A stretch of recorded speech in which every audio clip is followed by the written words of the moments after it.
Our able and dynamic chair, Cody Severson, is not here today, and I'm deputizing for him. So let's just be a little patient and follow with caution. I call the March 21st meeting of the Human Rights Commission to order. Let us begin with the introduction of commission members, beginning with Tamba. Tamba Sa, Commissioner Member. Xavier Welty, Commission Member. Nancy Boyle, Commission Member. Esty Sirleaf, Vice Chair of the Commission. Carolyn B. Kraft, Commission Member. Kristen Nelson, Commission Member. The next item is to approve the agenda, which we already have. Can I get a motion to approve the agenda? So move. Can I get a second? Second. All those in favor say aye. Aye. Opposed, say sign. Motion carried. Next is the approval of the minutes of the February 15, 2024 meeting. Can I get a motion to approve the minutes of the last meeting? So move. Can I get a second? Second. All those in favor say aye. Aye. Opposed, say sign. Motion carried.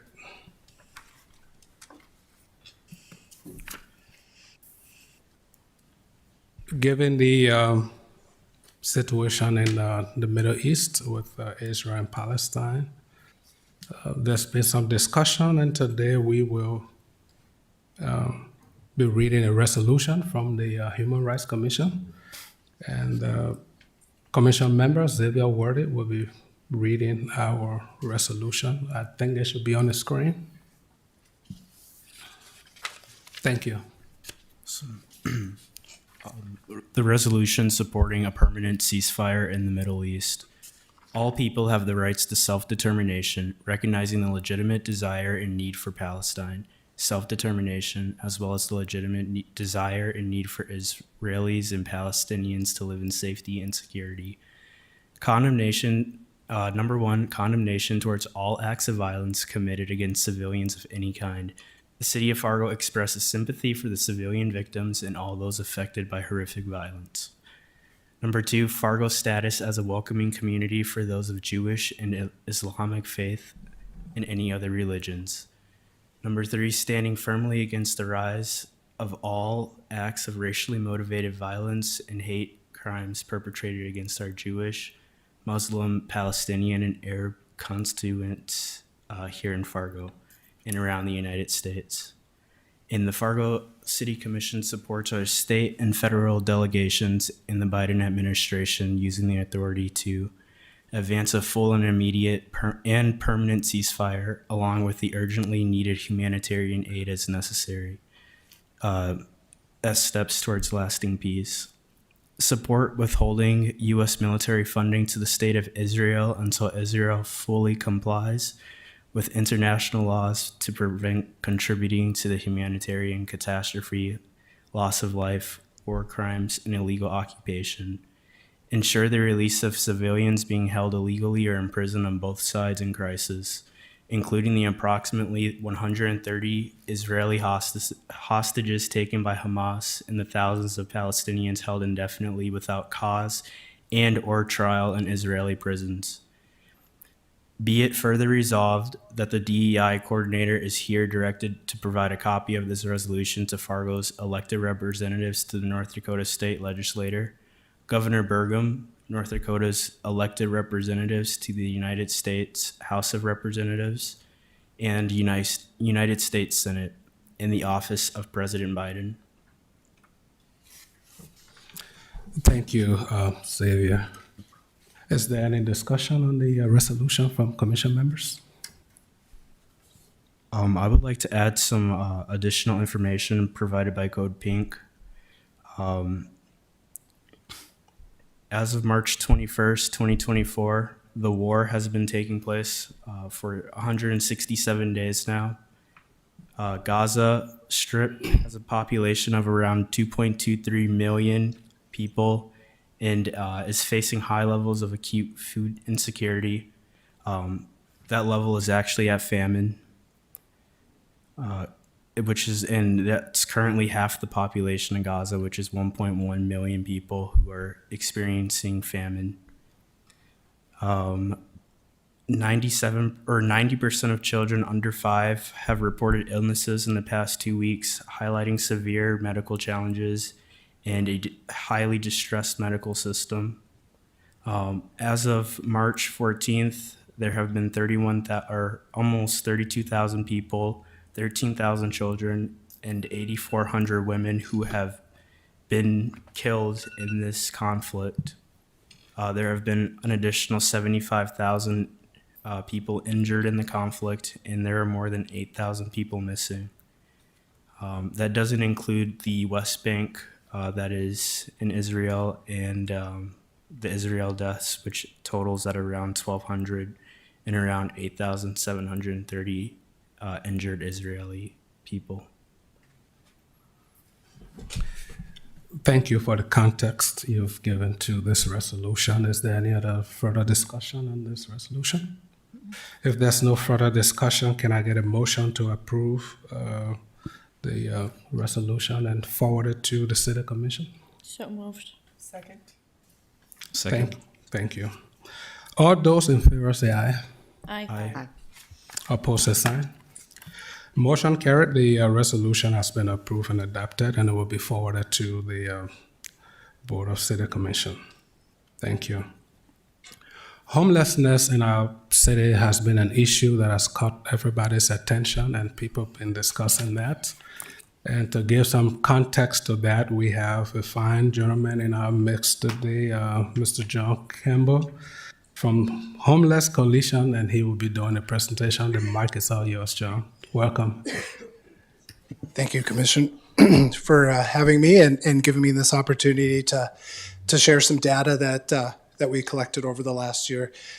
This collaboration is also with the United Way and our coalition of members. So just a little bit about me. I've been in the role just a little bit over a year now. One of the things that we really focus on is stigma and strength-based speaking and things like that. So you're going to hear some terms of unhoused that might formally be something that we would link with homelessness. I recently had a conversation with a gentleman, and he asked me not to say that to him, even though he was unhoused. And I asked why, and he shared his experience that the less really affected him as less than. And so as we're going through and looking at some of these numbers and things like that, we can think about how we as community members move through our day and things like that, and how our speech and stuff really does affect others. So sorry, I don't want to get on my soapbox too much, but that was my piece. Our coalition is about 74 members, 75 members. We fluctuate a little bit. And so this was data and represents their work in our community. I have a little bit of a sniffle, so bear with me here. Who is experiencing homelessness or who is unhoused in the FM Metro? If we go by the first graph on the left-hand side, top left-hand side, by age, those that are chronically unhoused, 16% are children, 9% are adults 55 plus, and 75% are working age adults. In the middle of the top there, where it goes by age by overall unhoused population, 18% are children, 14% are 55 and plus, and 68% are working age adults. By gender, for youth that are unhoused, 53% are female, 47% are male, and 1% are identifying as no single gender. And we believe that number is probably higher. As you know, it's not always best for safety reasons and environmental reasons and different things for folks to be as open as they want to be or can be. So just keep that in mind, that we believe that number is growing and is not completely accurate. On the bottom hand left, by race, we have 50% are white, 20% are Black or African American, 20% are Native American or Native Alaskan, 8% are multiple, and 2% are other. And you're going to see some wording in here where it says refused. I absolutely don't care for that. They declined or they wanted their anonymity respected. So in the middle there, it's by Hispanic ethnicity. 89% identified as Hispanic or not identified as Hispanic or Latino. 10% identified as Hispanic or Latino, and 1% was not collected. The next graph is by gender for adult unhoused population. 65% of those were male, 34% were female, and again, we had the 1% that had no single gender or were questioning or data wasn't collected. The big piece on this that I think, and I look at this number every once in a while, is on any given night, there are about 1,052 individuals estimated to be experiencing homelessness in the Fargo metro area. And if you were at the James Mathy piece, he made clear to me that our data probably isn't correct. What they found in working with Milwaukee was they had a good idea, but when they started having more and more data collection and having more fidelity in those numbers, that their numbers were higher. So those numbers, in my opinion, are higher. That number represents sheltered folks, unsheltered folks, and folks that are doubled up.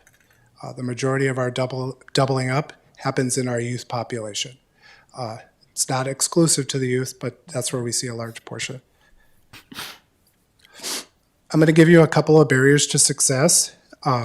One is poor credit, eviction. Common barriers are unemployment, physical, mental, transportation, childcare, and criminal background. One of the things that we talk about, and it's kind of a thing that we hang our hat on, or maybe we hear more about, is this co-occurring piece to conditions. And so mental health plays a part in a single individual, 67%. Substance abuse in a single individual is 54%. Chronic health condition is 58%. When you start to combine 1 or 2 and 3, you start to see those numbers, and you start to see where the complex issues and concerns come from. One of the things that I'll point out is all three, 11%. Last year in our study, it was 8%. Just to give you an idea, and that might not seem like a lot but it's a lot to those 11%. It's a lot to our community. Prevention and diversion. I just wanted to touch base a little bit about how that works and things like that. We screened 864 folks in North Dakota, or in Clay County, and 587 of them were on the verge of homelessness. 277 of them were experiencing homelessness. In North Dakota, we did 2,084, 1,417 were on the verge of homelessness.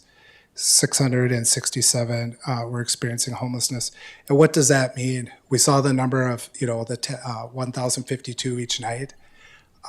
When you look at that 1,400 and you look at that 587, it really shows how that number could, without steps and without a real focus, we could really be losing some control, going over a much deeper cliff than we currently are. So how do we do our homelessness response? And I'll just give you a little bit of a verbiage here. The Coordinated Access Referral Entry Stabilization System, affectionately known as CARES, is our regional response, operated collaboratively with North Dakota and West Central COC. The Fargo Coalition to End Homelessness is a lead partner in that, hosting local system committees and staffing. As a system, the CARES strives to manage scarce resources in a streamlined, transparent, planful and data-driven, consumer-centered manner or person-centered care. The care system starts with a person who seeks crisis services, attempting to prevent homelessness first. I lost my spot here. And with connection with mainstream and prevention resources, if if an unhoused person if that cannot be prevented, a person is prioritized for emergency shelter, supportive housing programs based on vulnerability, based on voice and choice or client choice, and program openings and eligibility. The most vulnerable households are assisted with navigation services. Those offered supportive housing are assisted in identifying and working on goals to obtain and retain stable housing. One of the things that I like to talk about as the executive director for the Fargo-Moorhead Coalition is the education services, the collaboration piece, the education and advocacy. We are striving to be the hub, so we are an opportunity for people to come in, whether a community member, a service provider, a legislator, a commissioner, to come in and get real understanding, data, and education on what it means to be unhoused, in housing distress, and pieces like that. So I appreciate opportunities like this to share and grow and build relationships in doing that for our community and for our partners and for, most importantly, the person that's experiencing homelessness. I guess if you guys, I know you asked me here, do you have any questions? I know we had a couple of questions last time, so I would love to see if I could answer a few of those things. Any questions, comments, commission members? How can someone get involved with assisting with trying to help people who are experiencing homelessness or get them connected with you? We do have a website, fmhomeless.org. I have a pocket full of cards. I will respond to any emails. Most of our housing providers, service providers, know how to get a hold of us, but another great resource would be our phone number, which would be 701-936-7171. Yeah. Yeah. So thank you so much, Mr. Campbell. One question. Can I share our mission statement real quick? Yeah, sure. And I think it links really well with everything we do, everything the Human Rights Commission does, and everything the coalition does. And as a community, Fargo-Moorhead, the mission of the Fargo-Moorhead Coalition to End Homelessness is to work in partnership to achieve permanent solutions to prevent and end homelessness. And everybody in this room, everybody that is in the Fargo-Moorhead, we're a community, and it's a mission that we all can get behind. We're all needed somewhere, and so we'll meet people where they're at in helping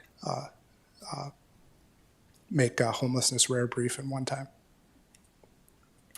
Yeah. So you admitted to data inaccuracy with the population size you provided, over 1,000 individuals you've interviewed. What has been the struggle in ensuring that number increase, in ensuring that number also becomes accurate? And how do you intend to go about it in terms of providing informative and accurate information to the public? Performance evaluation of our system would be my answer. And what does that look like? It looks like committees. It looks like making sure that we're getting all the information and data that our providers are collecting. It's making sure that we're reviewing it more often than not. Collaboration and conversation. Our goal is to have a by name list. In other words, anybody that is unsheltered, that we know them and we have a relationship with them. And that doesn't just mean the coalition. That means the Fargo Police Department or the fire departments. We know people. We have that information. We know the data. We know where they're at. We know what services they may be wanting. We know what services they may have had in the past. Revisiting, building that relationship. We know that with co-occurring conditions and things like that, there's different times when people may not want it, and there's times that they do. And we just need to be there when they're ready to use it or want it. Again, person-centered. They have a voice and choice. We're all adults. We're all, we have that, that right. But making sure that affordable housing is a human right for, is being met for everybody is our goal. So again, it's just making sure that our performance evaluations are up to par or over par. In other words, checking. Do you, we know that there is an unhoused population when it comes to our kids who go to public school. Do you have a relationship with Fargo Public? Fargo Public, Moorhead, West Fargo. We're trying to increase that to our metro area. We're not looking at it as just a Fargo thing. I understand I'm here in Fargo and talking, but linking those collaboration efforts. We have school liaisons involved very heavily in collecting data. Are you funded jointly by Moorhead and Fargo, or how are you funded? Private funds. We do have a care specialist that works in tandem or with West Central COC, so we're able to house them, and that's a HUD fund or a HUD grant. So that staff, and then United Way, and then our donors, and some of the events that we do training for. We have a small fee and things like that, where our membership base is able to help keep us resilient and upright. Thank you. Yeah, I just want to call out, you use unhoused, and I love that.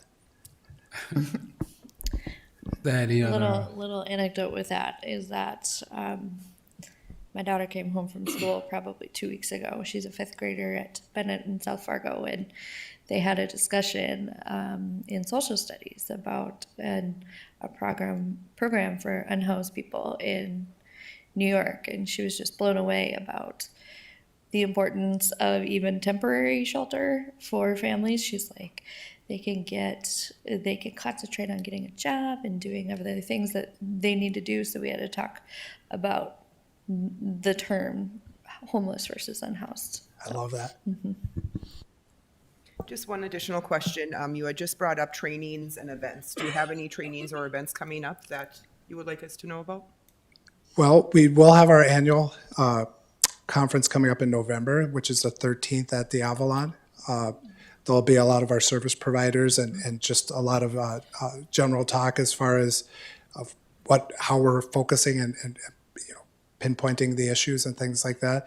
I can get this commission our training schedule on ending homelessness 101. Those would be some things that community members might find, eye-opening or educational and things like that. So yes, we do. I don't know the exact training schedule, but I'll definitely get it up to your chair so that he can disseminate that out. Thank you. Yeah. Is there any other question or concern, discussion?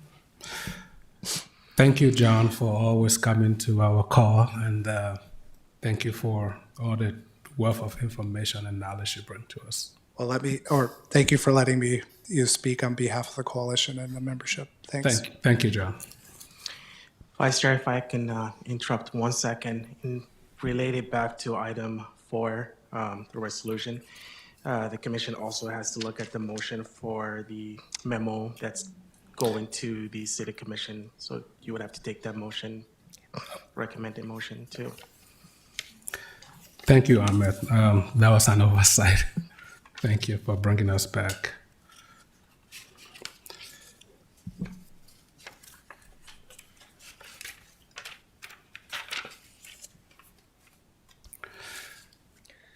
Will anyone want to move that motion? I can make a motion for the approval of the resolution and ceasefire. Second. We have a motion and a second. I apologize. What I meant to say is that you did pass the resolution. We but did you would pass also it. have to do the recommended motion for the memo that's attached in there to actually have it go to the city commission. So if So you the look at second the page. second. Yeah, it's supposed to be the memo. So I make a motion for the attached memo to move forward to that of the city commissions that's related to the resolution of the ceasefire. Can I get a second? Got it. Second. All in favor, say aye. Aye. Opposed, say sign. Motion carried. Did we get it right? We did it right. Okay. Thank you. We apologize for the oversight. I think we just got too excited. All right, we're moving on gradually, and today we have in our midst another fine gentleman who will be doing the presentation. Martin Koppel, is that how you pronounce the last name, sir? Yeah. Thank you. From Urban Selection. The mic is all yours, Martin.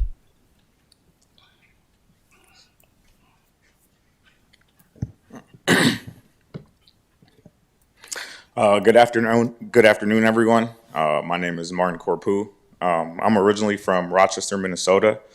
Went to school at UND. That brought me here to North Dakota a few years back. Made my way to Fargo about 2021, and now I have the privilege to own and operate a local sneaker store here that was called Urban Selection. We specialize in exclusive sought-after items known from retailers such as Nike, Jordan, Adidas, Supreme, and many more in the Folsom metro area of Fargo. Our store is more than just a place to buy sneakers. It's a cultural hub that celebrates diversity and brings people together from all walks of life, ranging from kids in the community starting at age 10 all the way to full-fledged adults that's always fascinated in sneakers and streetwear culture, all united by their love for unique expressive styles. Since opening our doors, we've witnessed a powerful way in which a shared passion can bridge gaps between diverse groups, fostering a sense of community and understanding.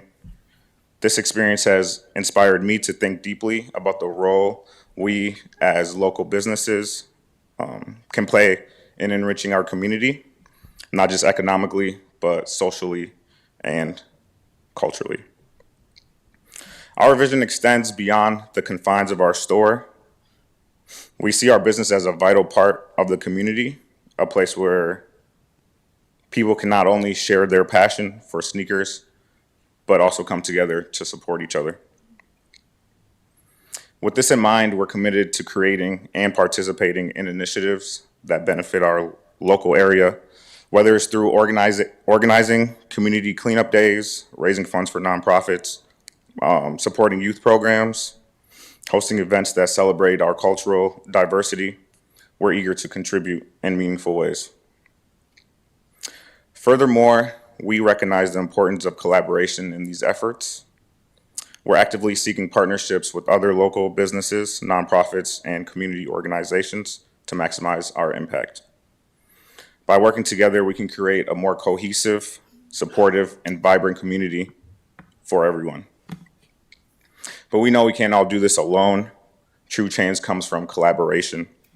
Therefore, I call on fellow business owners, community leaders, and all residents to join us in this endeavor. Whether it's through supporting local initiatives, participating in community services, or simply spreading the word, every action counts. I want to express my deepest gratitude for this opportunity to speak today. Thank you, Dr. Terry Hogan, for pointing me in the right direction to come up and speak here. On my behalf of the leadership role, I'd like to partake within the community. Together, I believe we can make Fargo-Moorhead area not only a place to live and work, but a shining example on how businesses and communities can unite for a greater good. Thank you. Thank you, Martin. Any questions, comments from the commission members? Do you have a location of your store? Yeah, we're located 312 University Drive North. So it's going to be like right next to DQ and across from like the Woodrow Apartments.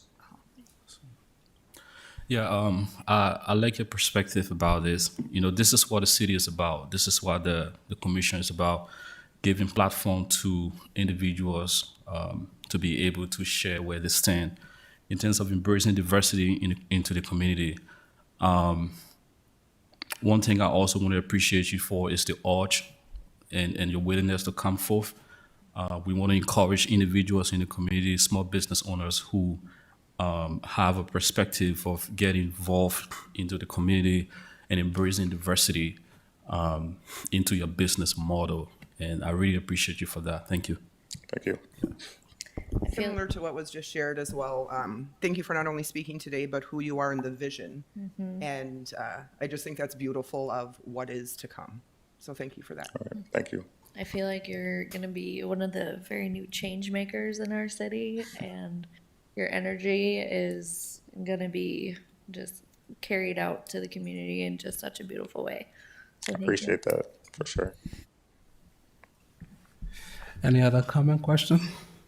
Thank you for coming, Martin. We look forward to getting updates from you, down the line. I think you're doing a great job and doing an amazing job, and we thank you for helping to improve the quality of life in our community.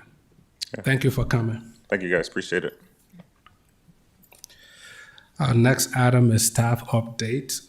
Do we have any staff updates? Any staff wanted to provide updates, subcommittees? I've got Yes. announcements. Okay. Yes, please. Last month, we, Did you say announcement? yeah. No, Oh, am I? we'll get to announcements. Okay, sorry. Thank you. I was so eager. I know. There's so much excitement in the air today. I don't know what happened. Any staff updates? Thank you. No. Any subcommittee update? Thank you. I have a subcommittee update. Let's hear it.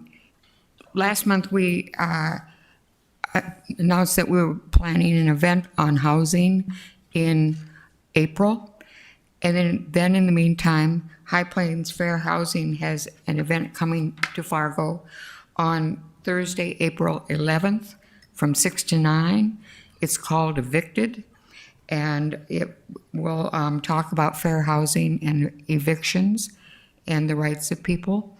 So our committee will delay what we're going to do and take a follow-on from issues that are addressed at the fair housing event. So to announce the fair housing event again, it's April 11th from 6 to 9 at Fargo Theater. And the title is Evicted, Fair Housing and Evictions. Thank you. So that just key us right into announcements. And I'm back. So you can complete that now. Okay, now I can. This is, Commissioner Avisay has asked me to announce an event, a 2024 YWCA Racial Justice Challenge that begins on April 1st. This year, I'm just going to read the announcement. Join us this year for daily activities and resources related to 4 critical themes: body and identity, financial empowerment, domestic violence, and transportation.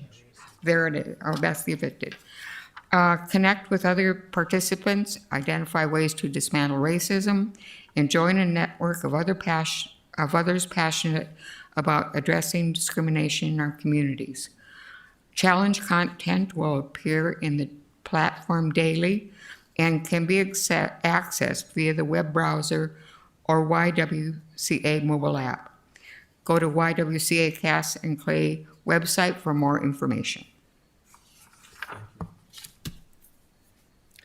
There's another event coming up that I wanted to bring to everybody's attention, and we have an individual in the room that's not only going to be at the Evicted Fair Housing, Barry, but also is part of that of the 14th Annual Human Rights Summit and Art Justice Awards, which will be taking place that of April 13th. Location is on the screen right now. There's also a QR code for those individuals that are interested, and great opportunity to just support, learn more as well. There's going to be speakers, performances, variety of human rights related topics, and then also some additional information as far as legislative solutions and what needs to be done. So for those that want that additional education and to be part of that, a great event that is coming up around the corner. Thank you, Nancy. Thank you. It's next week, March 31st is Transgender Day of Visibility. This day is dedicated to raise awareness about transgender people, and it's a day to celebrate lives and contributions of trans people while also drawing attention to the poverty, discrimination, and violence the community faces. There are many, many events going on next week. One of which is super easy for everybody to participate in. Just change your social media profile picture to a trans flag, and just getting out that visibility shows trans people who might not be as visible online that you support them. But there are several local events that are happening around the area. A great way to find out what those are is going to Faye Seidler's page on Facebook. So just Faye, F-A-Y-E, Seidler, S-E-I-D-L-E-R, and just search her page, and she's got all the events posted there. Any other announcements? We'll move on to item 9 on the agenda. Public comment. Those who wish to address the Human Rights Commission must use the sign-up sheet. Speakers must state their name and will be limited to 2.5 minutes. Comments should not contain profanity or personal attacks. Do we have anyone sign up for public comments? Barry Nelson. The mic is all yours, Barry.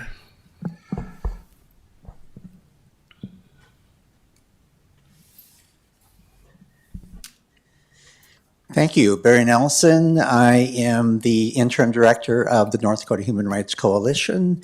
I'm here to send greetings to my former esteemed colleagues on the commission. When I got off in July, I said, you haven't seen the last of me yet, but then you haven't seen me much. So it's good to be back with you today. 2 things I just wanted to bring up today is, one, I want to commend the leadership of this commission and your listening to the voices of our community and coming out strong and early and supporting the efforts to call for a ceasefire. And the conversation today just reinforced that. So thank you. As a citizen of Fargo, I'm pleased by the leadership that you've taken in this situation. And just one comment that I've seen often come up that said that this kind of motion is symbolic only, and it's nothing symbolic about this. This is the stuff of which movements are made and actions are taken. So thank you for a part of this and getting the ball rolling, and let's hope that our Fargo City Commission will follow suit in passing this on to the community. And then Nancy, thank you for plugging our summit coming up. We're really excited about this. And I'll just add a couple pieces of information to the information that was there. Everyone is invited, members of the Fargo City Commission, the public, people here and who are watching online. We'd love to have you come on April 13th. There are registrations, but we have a regular registration, a student rate, and people can ask for scholarships to attend too. We don't want anybody turning away because they don't have the resources. And then contingent with that, in collaboration with NDSU and with the support of the PFund Foundation, Taylor Brorby, the author of Boys and Oil, will be in town on April 12th on the NDSU campus. He will be meeting with a number of writers, the Pride Alliance there on the campus, and then he will have a public address at NDSU in the Memorial Union Theater that evening at 7 o'clock. Please join him. He's an incredible presenter. He can talk about any topic, whether it's environment or growing up gay in North Dakota. And then there'll be a reception following. Thank you. Thank you, Bear. I'd like to just add something to that. If you haven't read his book, Boys and Oil, do read it.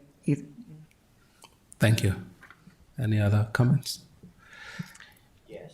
Cody Schuler.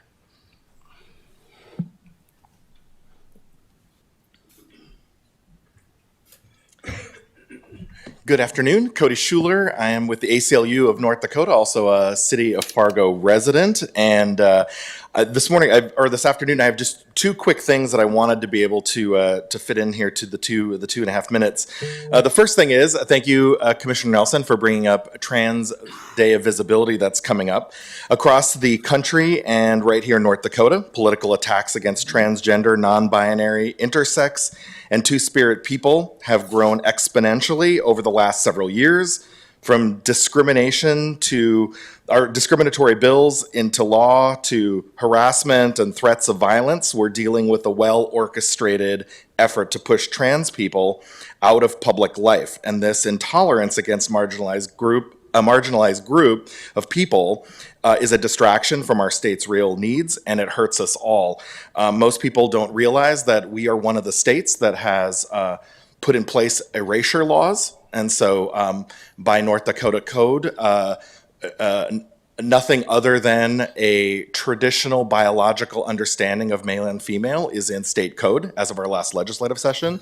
Seems to kind of slip by everybody's everybody's radar. And so we want to really call upon people to take up this one day. Trans Day of Visibility is not enough, but that we interject this into our election season, that we carry this forward. And we're working with, the ACLU is working with partners like Barry and the North Dakota Human Rights Coalition, Planned Parenthood, Gender Justice, to really work to raise this issue. One of the things that we did is we reached out to the City of Fargo and asked, because in the past, Trans Day Visibility, City Hall has been lit. This year, they also light City Hall for Easter. This year, they're on the same day. So we've asked that the Trans Day of Visibility actually is moved to the evening for the eve of Trans Day of Visibility. So we have confirmation City Hall will be lit on that evening. And then the other thing was to be able to recognize, we also have asked the mayor and for a proclamation for that day as well. In my last seconds before we go, at the last commission meeting, there was an annual report from our police about the state of their work. It has come to my attention that there is no annual report of the state of human rights. And I would ask that our city commission and that you all might make that a priority and to raise that to the dais of our city commission. Thank you, Cody. Do we have any questions? Anybody wants to say? Thank you, Cody. Do we have any other? Thank you. If there's any other person here, even though you did not sign up, but you still want to address the Human Rights Commission, you have the option to do so now. Thank you.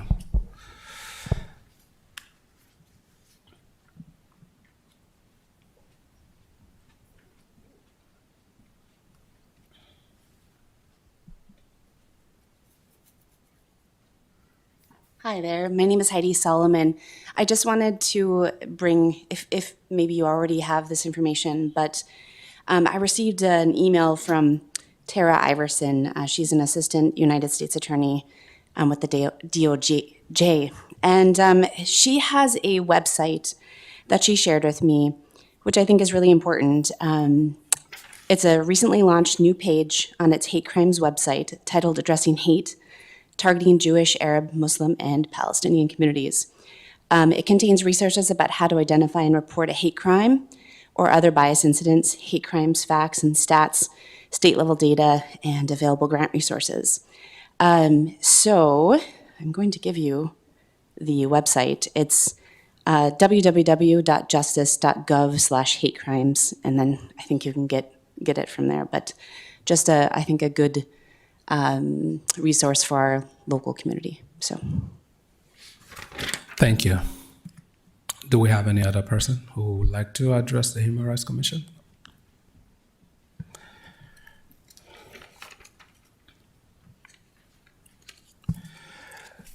Is there any other business? In the absence of any other business, This meeting of the Human Rights Commission stands adjourned. Our next meeting is scheduled for April 18th, 2024 at noon right here. Thank you for coming.